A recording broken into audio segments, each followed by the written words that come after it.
नमस्कृत्य नरं चैव नरोत्तमं देवीं सरस्वतीं व्यासं ततो जयमुदीरयेत्। नमोऽस्तु ते व्यासविशालबुद्धे फुल्लारविन्दायतपत्रनेत्र येन त्वया भारततैलपूर्णः प्रज्वालितो ज्ञानमयः प्रदीपः प्रपन्नपारिजाताय तोत्रवैत्रैकपाणये ज्ञानमुद्राय कृष्णाय गीतामृतदुहे नमः। वसुदेवसुतं देवं कंसचाणूरमर्दनं देवकी परमानन्दं कृष्णं वन्दे जगद्गुरुं। मूकं करोति वाचालं पङ्गुं लङ्घयते गिरिं यत्कृपातमहं वन्दे परमानन्दमाधवम्। लीत सदा सुदीन की सहज दया के धाम, जननी जनक राजेश के प्रभु श्री सीताराम। दशाधिक शततमोध्याय। नंदा तथा कौशिकी का महात्म्य, ऋष्यशृंग मुनि का उपाख्यान तथा उनको अपने राज्य में लाने के लिए राजा लोमपाद का प्रयत्न। ये ऋषिशृंग जो हैं, ऋष्यशृंग मुनि वस्तुतः भगवान राम के बहनोई हैं, तो उनका महात्म्य है। वैशंपायनवाच ततः प्रयातः कौन्तेयः क्रमेण भरतर्षभ नन्दामपरनन्दां च नद्यौ पापभयापहे। वैशंपायन जी कहते हैं, भरतश्रेष्ठ तदनंतर कुंती नंदन युधिष्ठिर क्रमशः आगे बढ़ने लगे। उन्होंने पाप और भय का निवारण करने वाली नंदा और अपरनंदा, इन दो नदियों की यात्रा की। पर्वतं समासाद्य हेमकूटमनामयम् अचिन्त्यानद्भुतान् भावान् ददर्श शुभहून् नृप। तत्पश्चात रोग शोक से रहित हेमकूट पर्वत पर पहुंचकर राजा युधिष्ठिर ने वहां बहुत सी अचिंत्य एवं अद्भुत बातें देखीं। वाता बद्धा भवेन्मेघा उपलाश्च सहस्रशः नाशक्नुवंस्तमारूढ़ुं विषण्णमनसो जना। जहाँ वायु का सहारा लिए बिना ही बादल उत्पन्न हो जाते थे और अपने आप हजारों पत्थर अर्थात ओले पड़ने लगते थे। जिनके मन में खेद भरा होता था, ऐसे मनुष्य उस पर्वत पर चढ़ नहीं सकते थे। वायुर्नित्यं ववौ तत्र नित्यं देवस्य वर्षति स्वाध्याय घोषश्च तथा श्रूयते न च दृश्यते। सायं प्रातश्च भगवान् दृश्यते हव्यवाहनः मक्षिकाश्चादशंस्तत्र तपसः प्रतिघातिका। निर्वेदो जायते तत्र गृहाणि स्मरते जनः एवं बहुविधान् भावान् अद्भुतान् वीक्ष्य पाण्डवः लोमशं पुनरेवाथ पर्यपृच्छत् तदद्भुतम्। वहाँ प्रतिदिन हवा चलती और रोज रोज मेघ वर्षा करता था। वेदों के स्वाध्याय की ध्वनि तो सुनाई पड़ती, परंतु स्वाध्याय करने वाले का दर्शन नहीं होता था। सायंकाल और प्रातःकाल भगवान अग्निदेव प्रज्वलित दिखाई देते थे। तपस्या में विघ्न डालने वाली मक्खियाँ वहाँ लोगों को डंक मारती रहती थी, अतः वहाँ विरक्ति होती और लोगों को घरों की बहुत याद आती थी। इस प्रकार बहुत सी अद्भुत बातें देखकर पांडुनंदन युधिष्ठिर ने लोमश जी से पुनः इस अद्भुत अवस्था के विषय में पूछा। युधिष्ठिर्वाच यदेतद् भगवंश्चित्रं पर्वतेऽस्मिन् महोजसि एतन्मे सर्वमाचक्ष्व विस्तरेण महाद्युते। युधिष्ठिर ने कहा, महातेजस्वी भगवान, इस परम तेजोमय पर्वत पर ये जो आश्चर्यजनक बातें होती हैं, इसका क्या रहस्य है? यह सब विस्तार पूर्वक मुझे बताइए। लोमशवाच यथा श्रुतमिदं पूर्वम् अस्माभिरतिकर्षणं तदेकाग्रमना राजन्निबोधगदतो मम। तब लोमश जी ने कहा, शत्रुसूदन, हमने पूर्व काल में जैसा सुन रखा है वैसा बताया जाता है। तुम एकाग्रचित्र हो, मेरे मुख से इसका रहस्य सुनो। अस्मिन् ऋषभकूटे भूदृषभो नाम तापसः अनेक शतवर्षायुस्तपस्वी कोपनो भृशम्। पहले की बात है, इस ऋषभकूट पर ऋषभ नाम से एक प्रसिद्ध तपस्वी रहते थे। उनकी आयु कई सौ वर्षों की थी। वे तपस्वी होने के साथ ही बड़े क्रोधी थे। स वै संभाष्यमाणोऽन्यैः कोपाद् गिरिमुवाचः यः इह व्याहरेत् कश्चित् उपलानुत्सृजेत् सृजेत् तथा वातं चाहूयमाशब्दम् इत्युवाच स तापसः व्याहरंश्चेह पुरुषो मेघशब्देन वार्यते एवमेतानि कर्माणि राजंस्तेन्महर्षिणा कृतानि कानिचित् क्रोधात् प्रतिषिद्धानि कानिचित्। उन्होंने दूसरों के बुलाने पर कुपित होकर उस पर्वत से कहा, जो कोई यहाँ पर बातचीत करे उस पर तू ओले बरसा। इसी प्रकार वायु को भी बुलाकर उन तपस्वी मुनि ने कहा, देखो यहाँ किसी प्रकार का शब्द नहीं होना चाहिए। तब से जो कोई पुरुष यहाँ बोलता है उसे मेघ की गर्जना द्वारा रोका जाता है। राजन, इस प्रकार उन महर्षि ने ही ये अद्भुत कार्य किए हैं।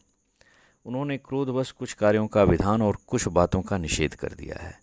नंदाम त्वभिगता देवा पुरा राजन्निति श्रुतः अन्वपद्यंत सहसा पुरुषा देवदर्शिनः। राजन, यह सुना जाता है कि प्राचीन काल में देवता लोग नंदा के तट पर आए थे। उस समय उनके दर्शन की इच्छा से बहुतेरे मनुष्य सहसा वहाँ आ पहुँचे। ते दर्शनं त्वनिच्छन्तो देवाः शक्रपुरोगमाः दुर्गम चक्रुरिमं देशं गिरिं प्रत्यूह रूपकम्। इंद्र आदि देवता उन्हें दर्शन देना नहीं चाहते थे, अतः विघ्न स्वरूप इस पर्वतीय प्रदेश को उन्होंने जनसाधारण के लिए दुर्गम बना दिया। तदा प्रभृति कौन्तेय नरा गिरिमिमं सदा नाशक्नुवन्नभिद्रष्टुं कुत एवाधिरोहितुम्। कुंती नंदन तभी से साधारण मनुष्य इस पर्वत को देख भी नहीं सकते, चढ़ना तो दूर की बात।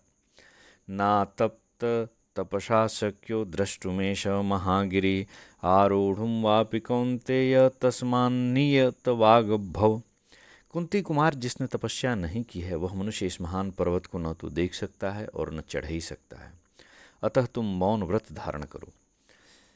यह देवास्तदा सर्वे यज्ञानाजहनुरुत्तमां तेषामेतानि लिंगानि दृश्यन्तेऽद्यापि भारत। उन दिनों संपूर्ण देवताओं ने यहाँ आकर उत्तम महायज्ञों का अनुष्ठान किया था।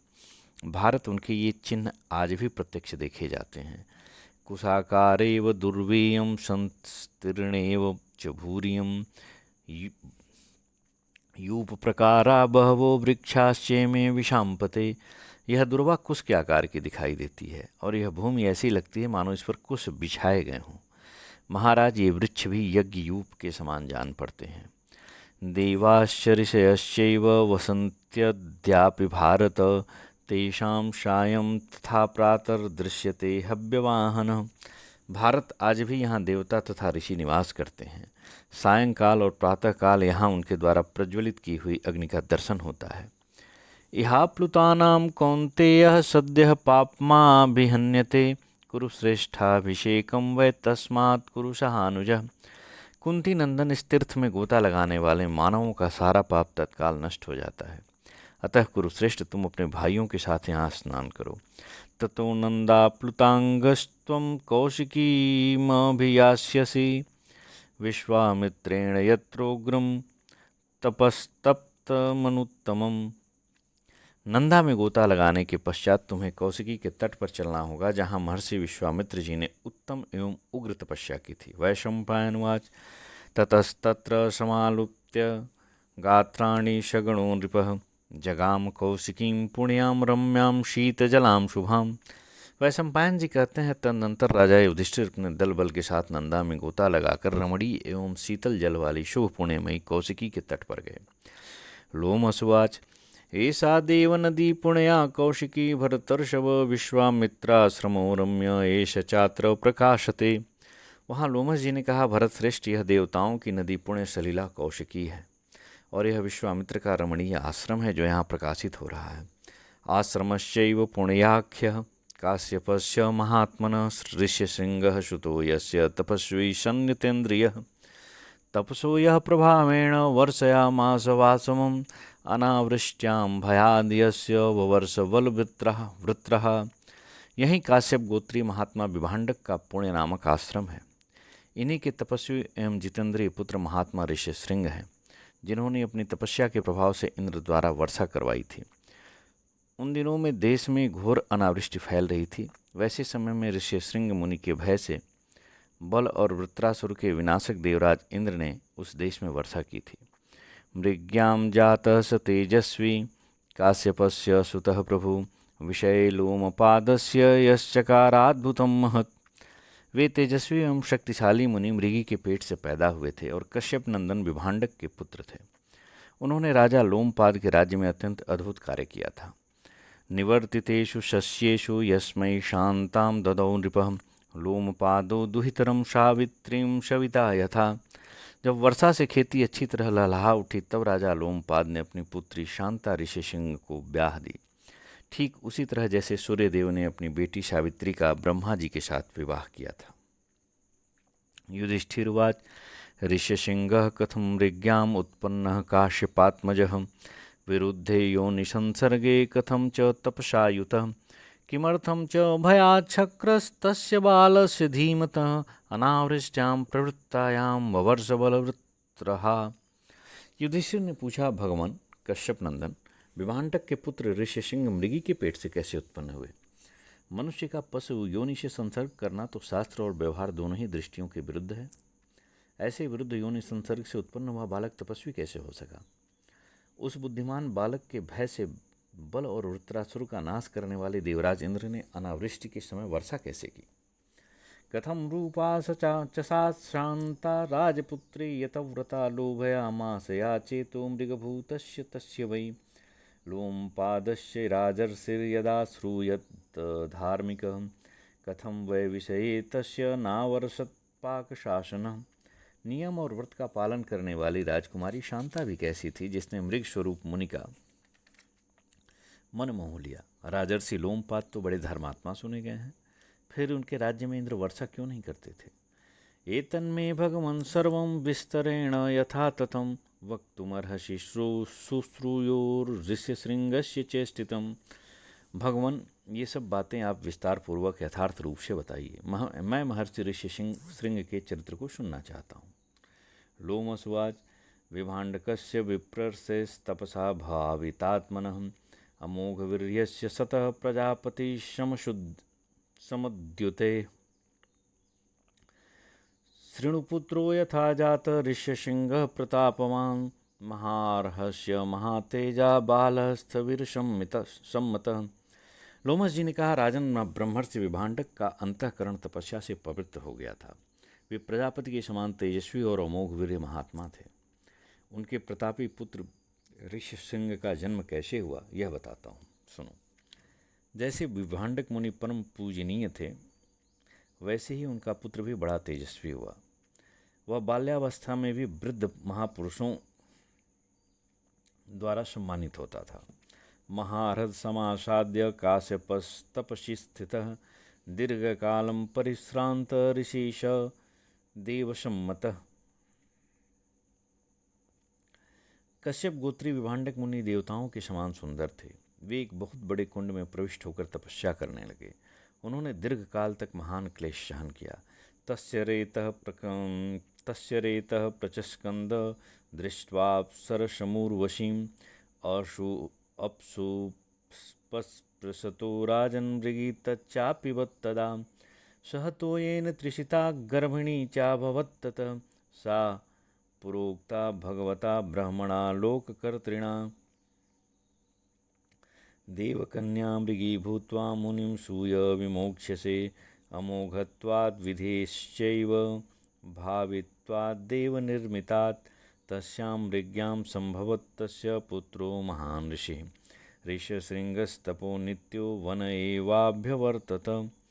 राजन, एक दिन जब वे जल में स्नान कर रहे थे, उर्वशी अप्सरा को देखकर उनका वीर्य स्खलित हो गया। उसी समय प्यास से व्याकुल हुई एक मृगी वहां आई और पानी के साथ उस वीर्य को भी पी गई। इससे उसके गर्भ रह गया। वह पूर्व जन्म में एक देवकन्या थी। लोक शिक्षा भगवान ब्रह्मा ने उसे यह वचन दिया था कि तू मृगी होकर एक मुनि को जन्म देने के पश्चात उक्त योनि से मुक्त हो जाएगी। ब्रह्मा जी की वाणी अमोघ है और दैव के विधान को कोई टाल नहीं सकता। इसलिए विभांडक के पुत्र महर्षि ऋष्यसिंह का जन्म मृगी के ही पेट से हुआ। वे सदा तपस्या में संलग्न रहकर वन में ही निवास करते थे। तस्य अर्षे श्रृंगम शिरसि राजा राजन्नासीन् महात्मनः तेन ऋष्य श्रृंग इत्येवं तदा स प्रथितो भवत्। राजन, उस महात्मा मुनि के सिर पर एक सींग था, इसीलिए उस समय उनका नाम ऋष्यशृंग प्रसिद्ध हुआ। न तेन दृष्टपूर्वोऽन्यः पितरुन्यत्र मानुषः तस्मात् तस्य मनो नित्यं ब्रह्मचर्ये भवन नृप। नरेश्वर, उन्होंने अपने पिता के सिवा दूसरे किसी मनुष्य को पहले कभी नहीं देखा था, इसलिए उनका मन सदा स्वभाव से ही ब्रह्मचर्य में संलग्न रहता था। एतस्मिन्नेव काले तु सखा दशरथस्य वै लोमपाद इति ख्यातो यंगानामीश्वरो भवत्। इन्हीं दिनों राजा दशरथ के मित्र लोमपाद अंग देश के राजा हुए। तेन कामात् कृतं मिथ्या ब्राह्मणस्येति न श्रुतिः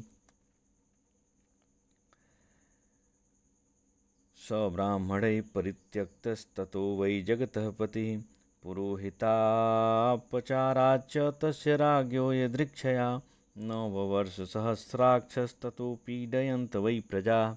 उन्होंने जानबूझकर एक ब्राह्मण के साथ मिथ्या व्यवहार किया। यह बात हमारे सुनने में आई है। इसी अपराध के कारण ब्राह्मणों ने राजा लोमपाद को त्याग दिया था। राजा ने पुरोहित पर मनमाना दोषारोपण किया था, इसलिए इंद्र ने उनके राज्य में वर्षा बंद कर दी थी। इस अनावृष्टि के कारण प्रजा को बड़ा कष्ट होने लगा। सब्राह्मणान् परिपृक्षत तपोयुक्तान् मनीषिणः प्रवर्षणे सुरेंद्रस्य समर्थान् पृथ्वीपते।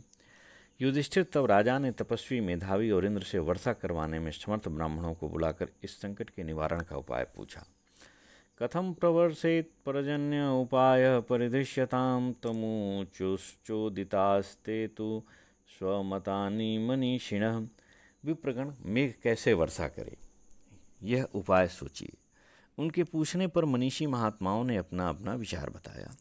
तत्रत्वेको मुनिवरस्तं राजानमुवाचः कुपितास्तव राजेन्द्र ब्राह्मणा निष्कृतिं चर। उन्हीं ब्राह्मणों में एक श्रेष्ठ महर्षि भी थे। उन्होंने राजा से कहा, राजेंद्र, तुम्हारे ऊपर ब्राह्मण कुपित हैं, इसके लिए तुम प्रायश्चित्त करो। ऋष्यशृंगं मुनिश्रुत मानयस्व च पार्थिव वानेयमनभिज्ञं च नारेणामार्जवेद्रतं स चेदवतरेद् राजन् विषयं ते महातपाः सद्यः प्रपर्षेत् पर्जन्य इति मे नात्र संशयः। भूपाल, साथ ही हम तुम्हें यह सलाह देते हैं कि अपने राज्य में महर्षि विभांडक के पुत्र वनवासी ऋष्यशृंग को बुलाओ। वे स्त्रियों से सर्वथा अपरिचित हैं और सदा सरल व्यवहार में ही तत्पर रहते हैं। महाराज, वे महान तपस्वी ऋष्यशृंग यदि आपके राज्य में पदार्पण करते हैं तो तत्काल ही मेघ वर्षा करेगा, और इस विषय में मुझे तनिक भी संदेह नहीं है। एतच्छ्रुत्वा वचो राजन् कृत्वा निष्कृतिमात्मनः स गत्वा पुनरागच्छत् प्रसन्नेषु द्विजातिषु।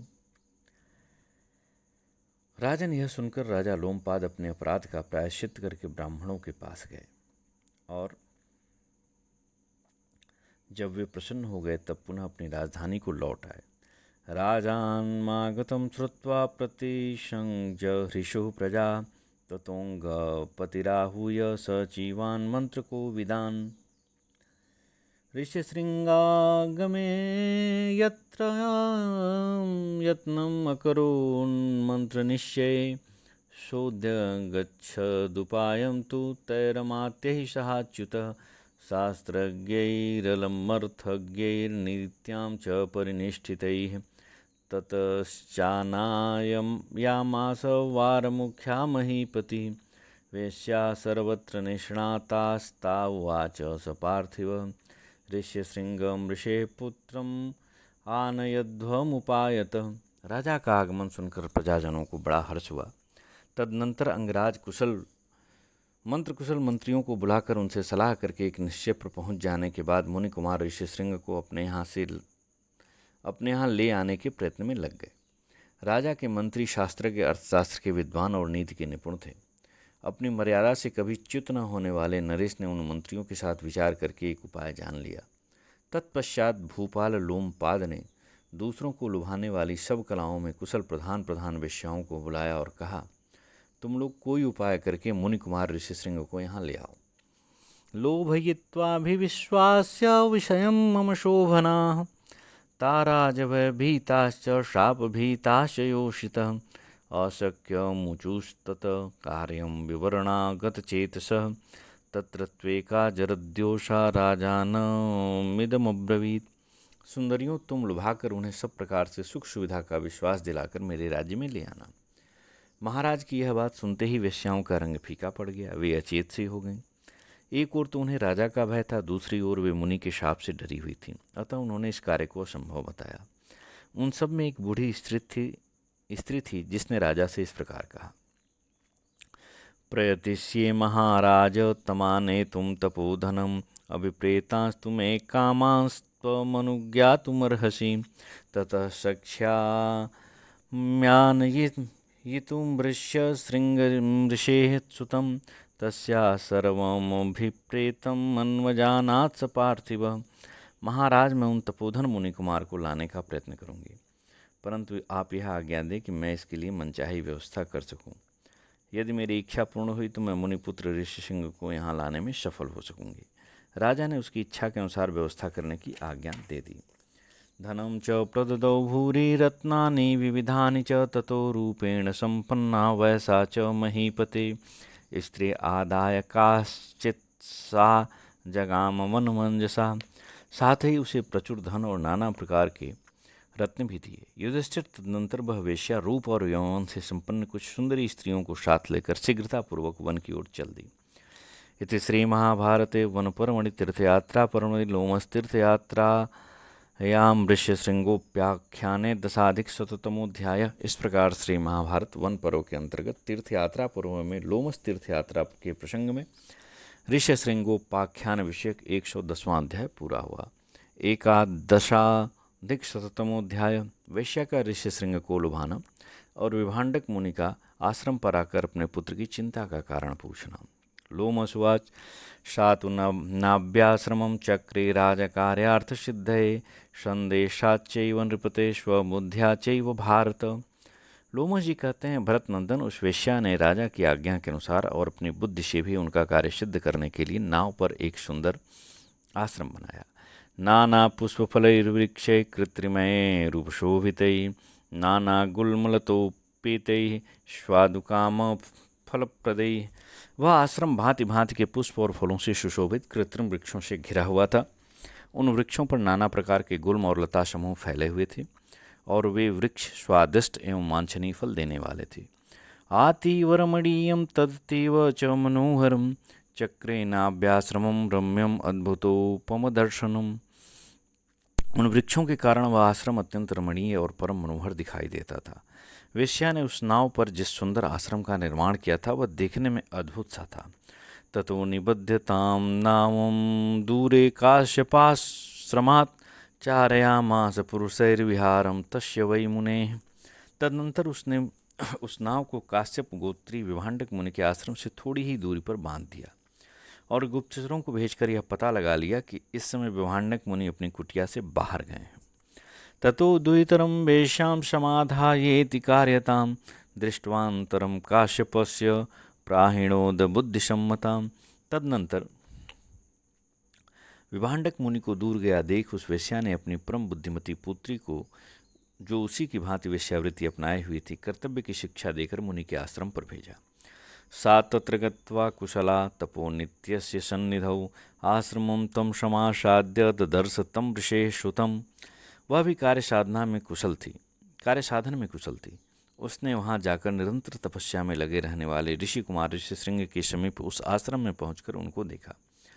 वेश्योवाच कचिन्मुने कुशलं तापसानां कचिच्च वो मूलफलं प्रभूतं कचिद् भवान् रमते चाश्रमेऽस्मिन् त्वां वै द्रष्टुं साम्प्रतमागतोऽस्मि। तत्पश्चात वेश्या ने कहा, मुने, तपस्वी लोग कुशल से तो हैं ना? आप लोगों को पर्याप्त फलमूल तो मिल जाते हैं ना? आप इस आश्रम में प्रसन्न तो हैं ना? मैं इस समय आपके दर्शन के लिए ही यहाँ आई हूँ। कच्चित् तपोवर्धते तापसानां पिता च ते कच्चिद् हीन तेजा कच्चित् त्वया प्रीयते चैव विप्र कच्चित् स्वाध्यायः क्रियते चर्ष्य शृंग। क्या तपस्वी लोगों की तपस्या उत्तरोत्तर बढ़ रही है? आपके पिता का तेज क्षीण तो नहीं हो रहा है? ब्राह्मण, आप मजे में तो है ना?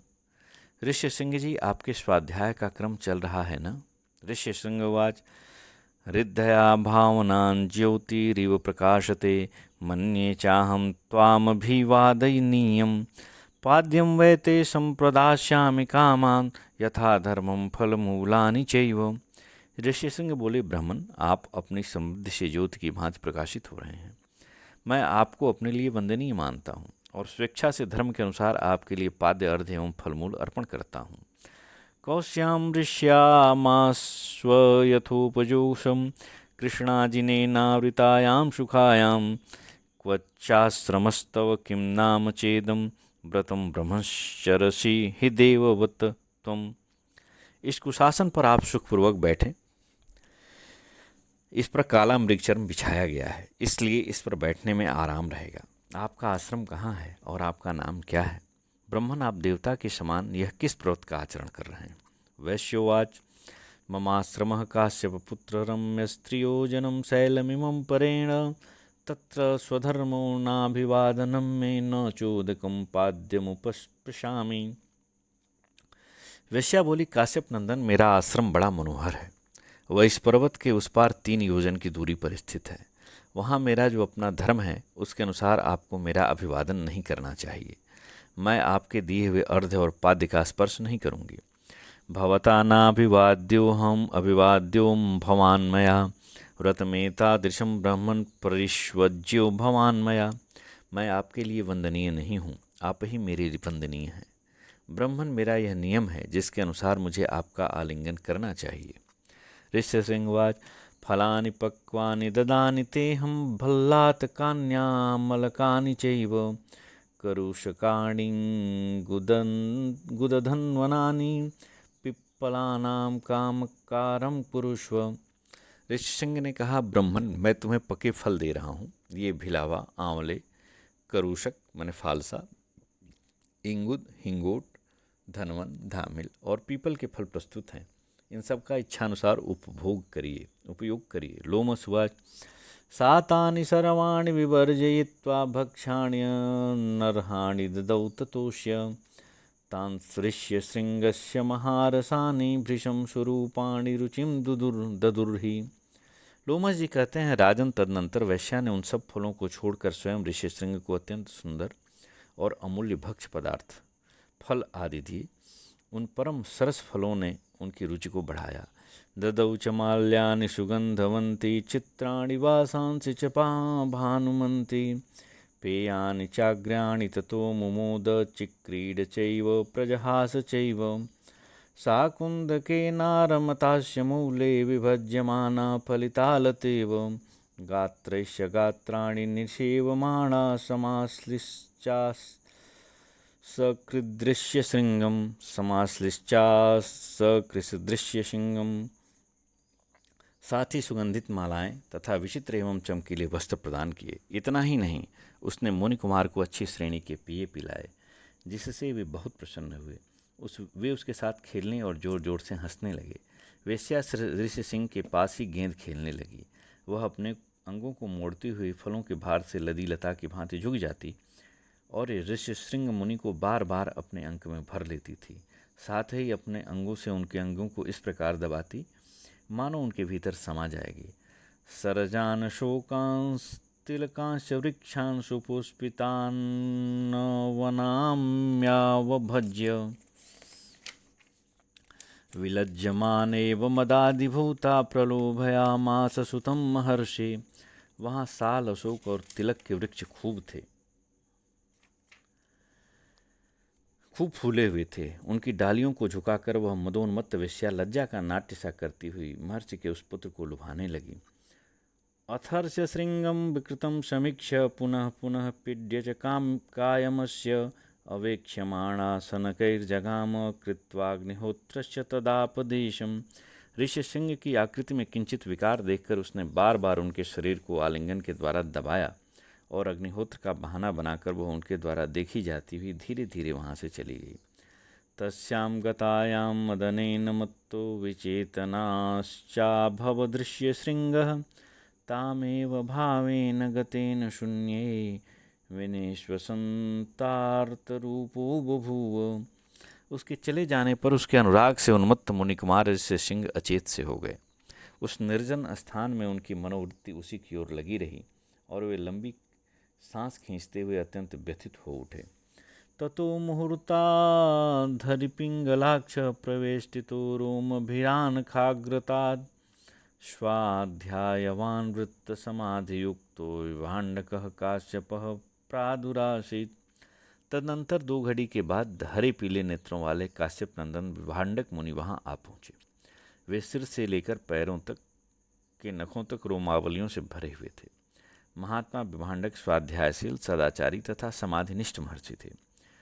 सोपश्यदासीनमुपेत्य पुत्रं ध्यायन्तमेकं विपरीतचित्तं विनिःश्वसन्तं मुहुरुद्धृष्टिं विभाण्डकः पुत्रमुवाच दीनं न कल्प्यन्ते समधि किं नु तात कच्चिद्भुतं चाग्निहोत्रं त्वयाद्य सुनिर्णिक्तं स्रुवं होमधेनुः कच्चित् सवत्साद्य कृता त्वया च न वै यथा पूर्वमिवासि पुत्र चिन्ता परश्चासि विचेतनस्य दीनोतिमात्रं त्वमिहाद्य किं नु तिक्षामि त्वां क इहाद्यागतो भूत।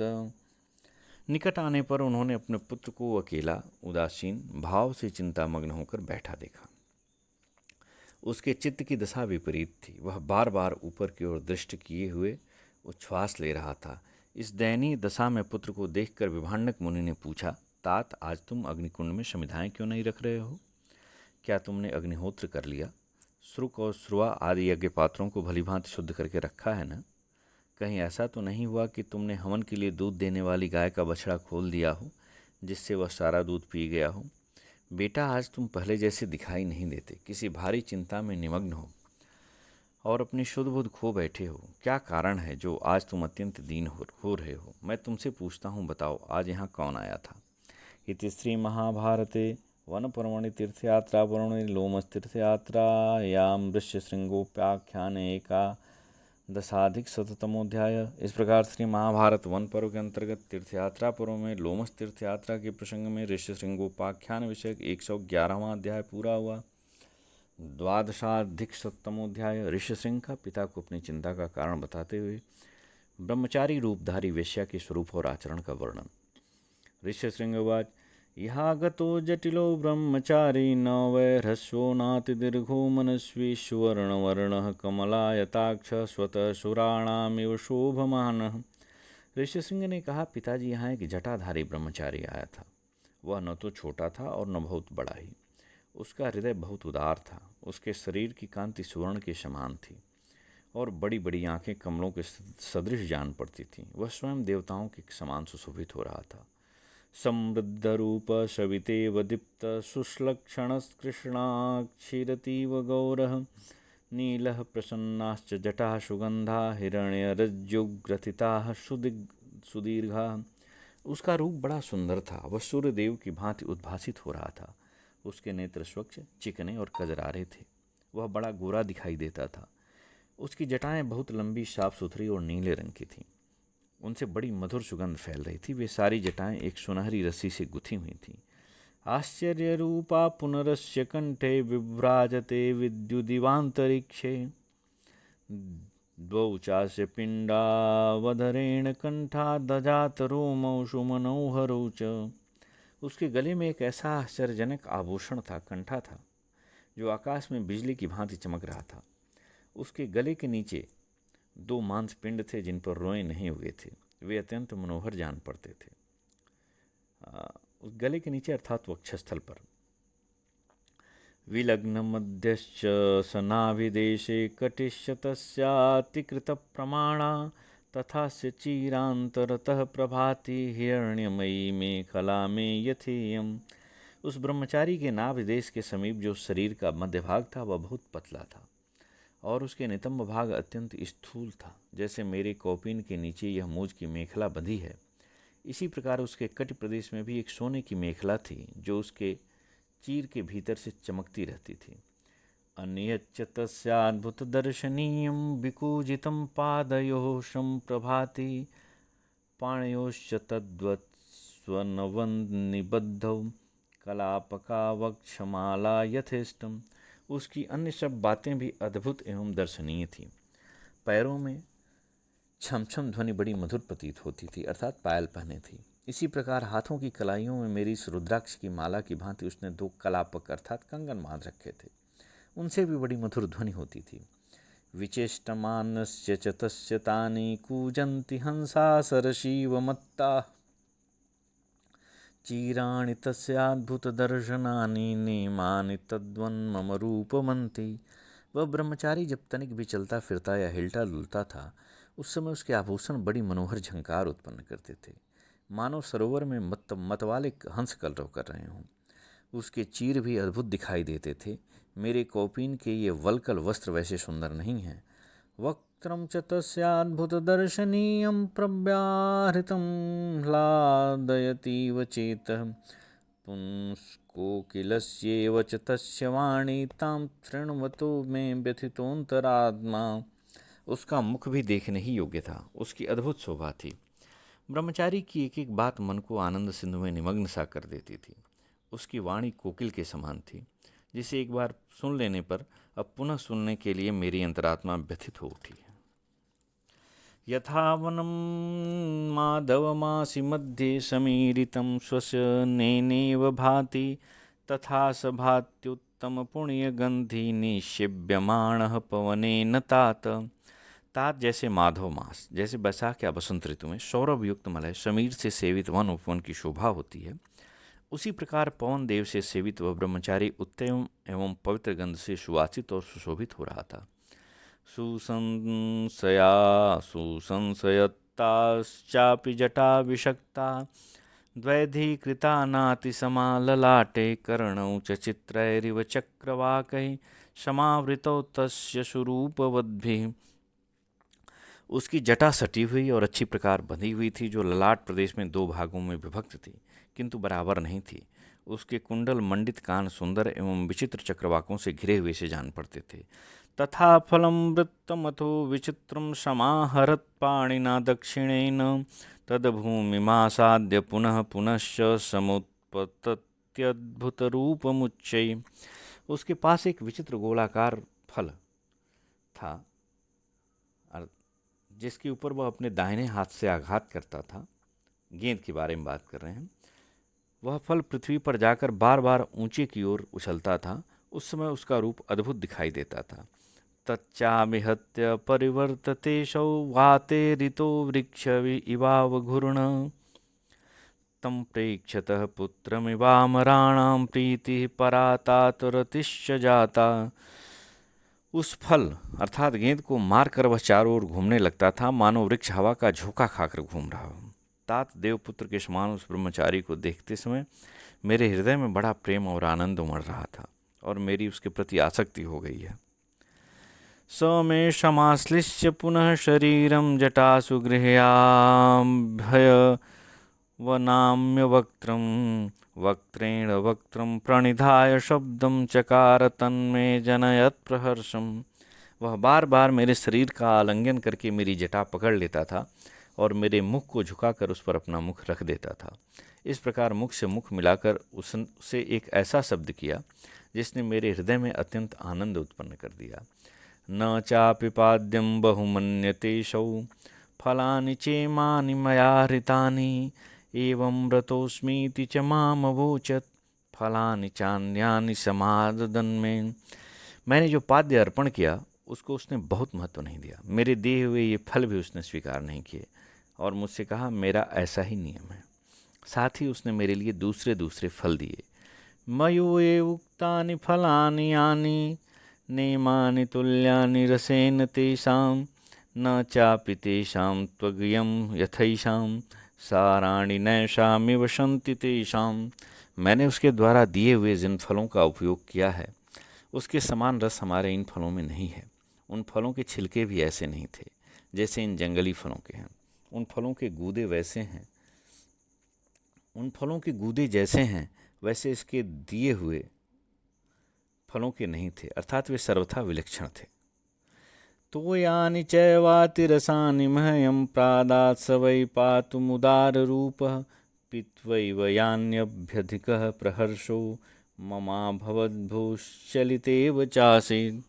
उदारता के मूर्तिमान स्वरूप उस ब्रह्मचारी ने मुझे पीने के लिए अत्यंत स्वादिष्ट जल भी दिया था। उस जल को पीते ही मेरे हर्ष की सीमा न रही। मुझे यह धरती डोलती सी जान पड़ने लगी। इमानि चित्राणि च गन्धवन्ति माल्यानि तस्योद्ग्रथितानि पट्टैः यानि प्रकीर्येह गतः स्वमेव स आश्रमं तपसा द्योतमानः। ये विचित्र सुगंधित मालाएं उसी ने रेशमी डोरों से गूंथकर बनाई थी, जिन्हें यहाँ बिखेर कर तपस्या से प्रकाशित होने वाला वह ब्रह्मचारी अपने आश्रम को चला गया था। गतेन तेनास्मि कृतो विचेता गात्रं च स्मेषं परिदह्यतीव इच्छामि तस्यान्तिकमाशु गन्तुं तं चेह नित्यं परिवर्तमानम्। उसके चले जाने से मैं अचेत हो गया हूँ। मेरा शरीर जलता हुआ सा जान पड़ रहा है। मैं चाहता हूँ शीघ्र ही उसके पास चला जाऊँ अथवा वही यहाँ नित्य मेरे पास रहे। गच्छामि तस्यान्तिकमेव तात का नाम सा ब्रह्मचर्या च तस्य इच्छाम्यहं चरितुं तेन सार्धं यथा तपस चरत्यार्य धर्मा। पिताजी, मैं उसी के पास जाता हूँ, देखूँ उसकी ब्रह्मचर्य की साधना कैसी है। वह आर्य धर्म का पालन करने वाला ब्रह्मचारी जिस प्रकार तप करता है, उसके साथ रहकर मैं भी वैसी ही तपस्या करना चाहता हूँ। चरतुं तथेच्छा हृदये ममास्ति तुनोति चित्तं यदि तं न पश्ये। वैसा ही तप करने की मेरी इच्छा है। यदि मैं उसे नहीं देखूंगा तो मेरा यह चित्त संतप्त होता रहेगा। इति श्री महाभारते वनपर्वणि तीर्थयात्रा पर्वणि लोमसतीर्थयात्रायां ऋष्यशृंगोपाख्याने द्वादशाधिकशतमोऽध्यायः। इस प्रकार श्री महाभारत वन पर्व के अंतर्गत तीर्थयात्रा पर्व में लोमस तीर्थयात्रा के प्रसंग में ऋष्यशृंगोपाख्यान विषयक 112वां अध्याय पूरा हुआ। त्रयोदशाधिकशततमोऽध्यायः।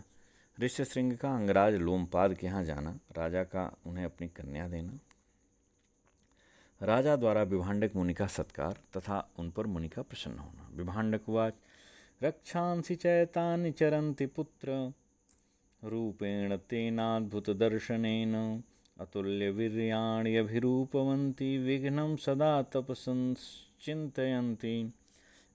विभाण्डक ने कहा, बेटा, इस प्रकार अद्भुत दर्शनीय रूप धारण करके तो राक्षस ही इस वन में विचरा करते हैं। ये अनुपम पराक्रमी और मनोहर रूप धारण करने वाले होते हैं तथा ऋषि मुनियों की तपस्या में सदा विघ्न डालने का ही उपाय सोचते रहते हैं। स्वरूप रूपाणि च तानि तात प्रलोभयन्ते विविधैरूपायै सुखाच्च लोकाच्च निपातयन्ति तान्युग्ररूपाणि मुनीनां वनेषु। तात वे मनोहर रूपधारी राक्षस नाना प्रकार के उपायों द्वारा मुनि लोगों को प्रलोभन में डालते रहते हैं। फिर वे ही इस भयानक रूप धारण करके वन में निवास करने वाले मुनियों को आनंदमय लोकों से नीचे गिरा देते हैं। न तानि सेवेत मुनिर्यत्तात्मा सतां लोकान् प्रार्थयान्नः कथञ्चित् कृत्वा विघ्नं तापसानां रमन्ते पापाचारास्तापसस्तान्न पश्येत्। अतः जो साधु पुरुषों को मिलने वाले पुण्य लोकों को पाना चाहता है, वह मुनि मन को संयम में रखकर उन राक्षसों का, जो मोहक रूप बनाकर धोखा देने के लिए आते हैं, किसी प्रकार सेवन न करे। वे पापाचारी निशाचर तपस्वी मुनियों के तप में विघ्न डालकर प्रसन्न होते हैं। अतः तपस्वी को चाहिए कि वह उनकी ओर आंख उठाकर देखे ही नहीं। असज्जनेनाचरितानि पुत्र पापान्यपेयानि मधुनितानि माल्यानि चैतानि न वै मुनीनां स्मृतानि चित्रोज्ज्वलगन्धवन्ति। वत्स, जिसे तुम जल समझते थे वह मद्य था। वह पापजनक और अपेय है, उसे कभी नहीं पीना चाहिए। दुष्ट पुरुष उसका उपयोग करते हैं तथा ये विचित्र उज्ज्वल और सुगंधित पुष्पमालाएं भी मुनियों के योग्य नहीं बताई गई हैं। रक्षांसि तानीति निवार्य पुत्रं विभाण्डकस्तां मृगयां बभूव। नासादयामास यदात्रहेण तदा स परयाववृतेश्रमाय।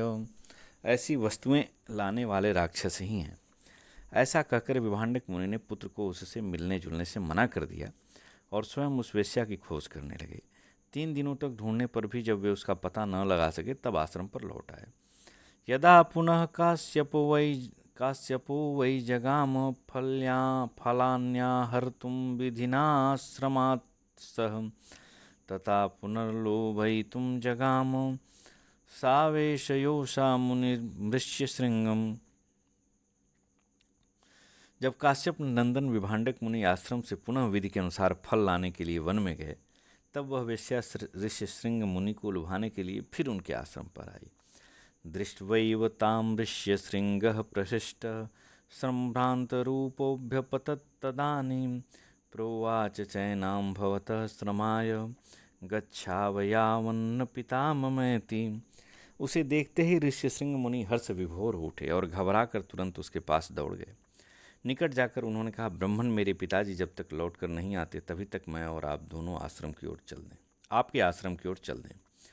ततो राजन् काश्यपस्यैकपुत्रं प्रवेश्य योगेन विमुच्य नामं प्रमोदयन्त्यो विविधैरुपायैराजग्मुरंगाधिपतेः समीपम्। राजन तदनंतर विभाण्डक मुनि के इकलौते पुत्र को युक्ति से नाव में ले जाकर वेश्या ने नाव खोल दी। फिर सभी युवतियां भांति भांति के उपायों द्वारा उनका मनोरंजन करते हुए अंगराज के समीप आईं।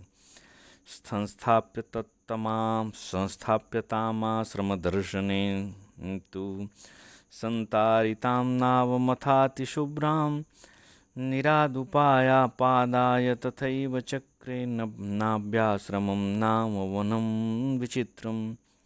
नाविकों द्वारा संचालित उस अत्यंत उज्ज्वल नौका को जल से बाहर निकालकर राजा ने एक स्थान पर स्थापित कर दिया और जितनी दूरी से वह नौकागत आश्रम दिखाई देता था उतनी दूरी के विस्तृत मैदान में उन्होंने ऋष्यशृंग मुनि के आश्रम जैसे ही एक विचित्र वन का निर्माण करा दिया जो नाभ्याश्रम के नाम से प्रसिद्ध हुआ।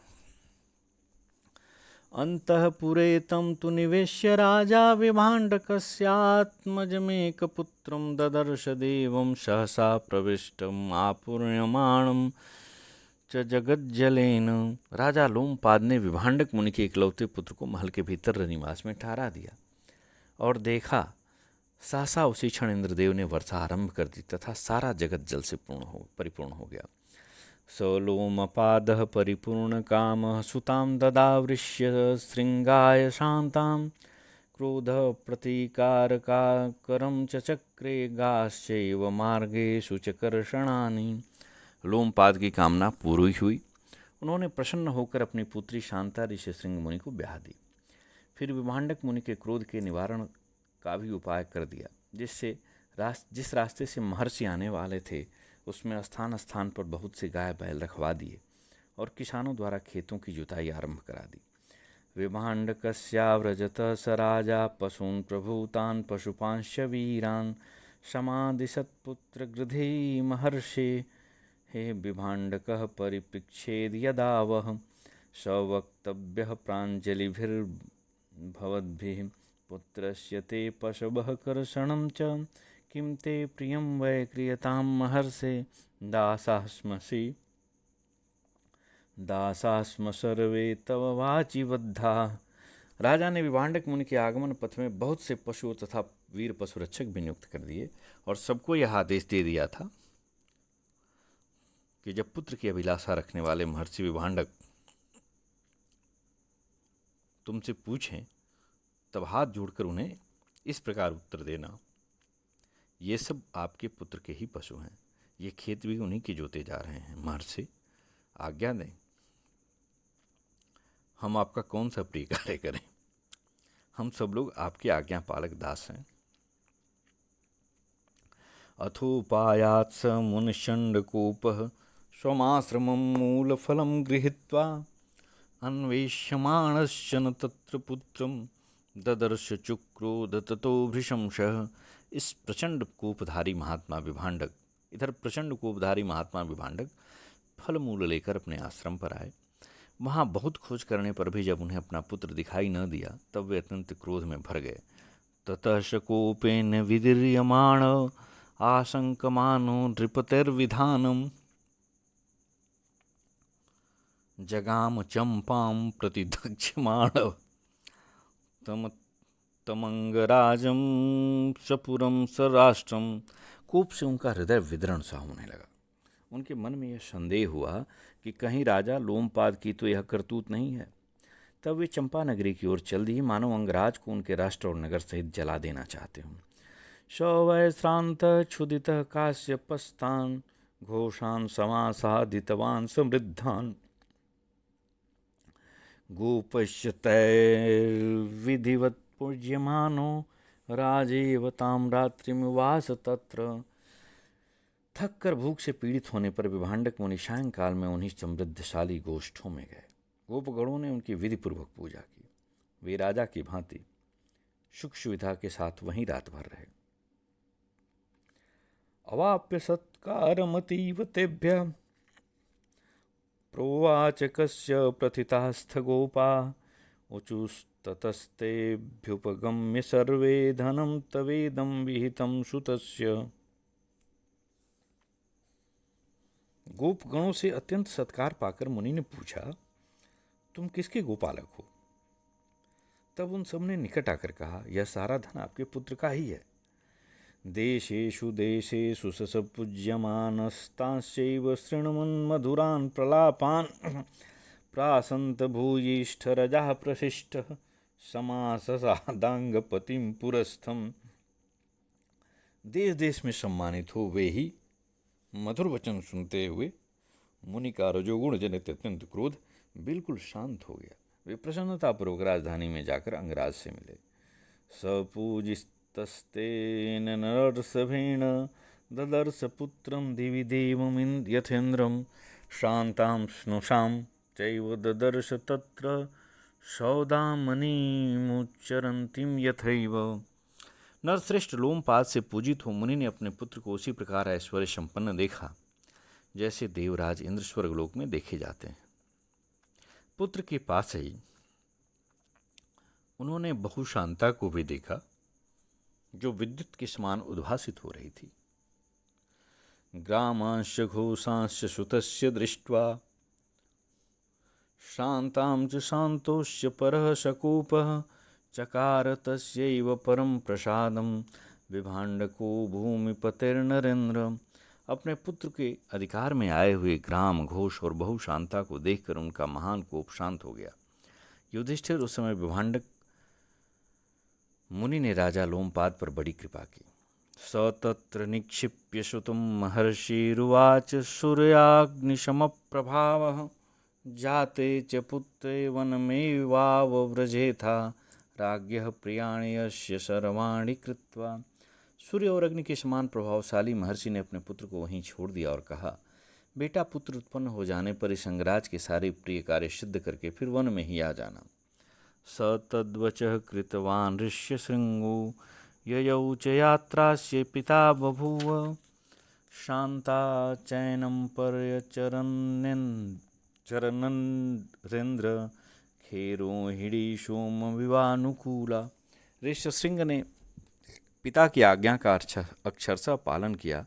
अंत में वे पुनः उसी आश्रम में चले गए जहाँ उनके पिता रहते थे। नरेंद्र शांता उसी प्रकार अनुकूल रहकर उनकी सेवा करती थी जैसे आकाश में रोहिणी चंद्रमा की सेवा करती है।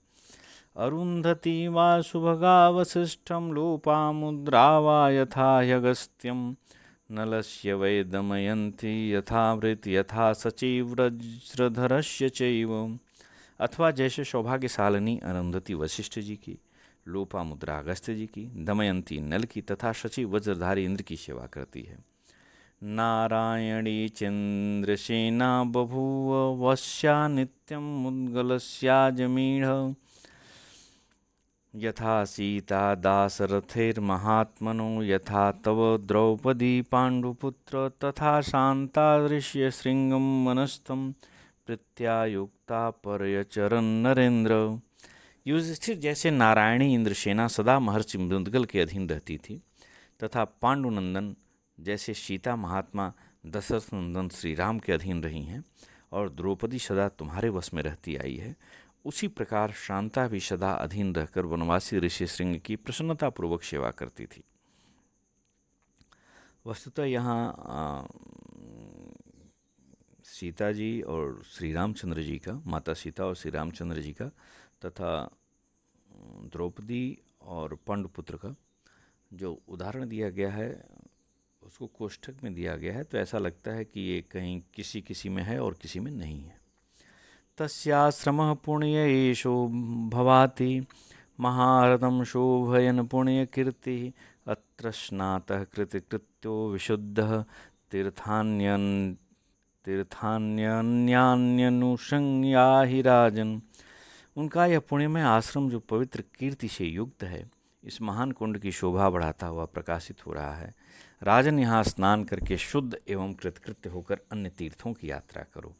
इति श्री महाभारते वन पर्वणि तीर्थयात्रा पर्वणि लोमस तीर्थयात्रायां ऋष्यशृंगोपाख्याने त्रयोदशाधिकशततमोऽध्यायः। इस प्रकार श्री महाभारत वन पर्व के अंतर्गत तीर्थयात्रा पर्व में लोमस तीर्थयात्रा के प्रसंग में ऋष्यशृंगोपाख्यान विषयक 113वां अध्याय पूरा हुआ। जय श्री कृष्ण। वस्तुतः देखा जाए तो इस अध्याय में मानव के मन के और कैसे उसके मनोवृत्तियों को नियंत्रित किया जाए, इस पर बड़ा गंभीर चिंतन है और यह अद्भुत है।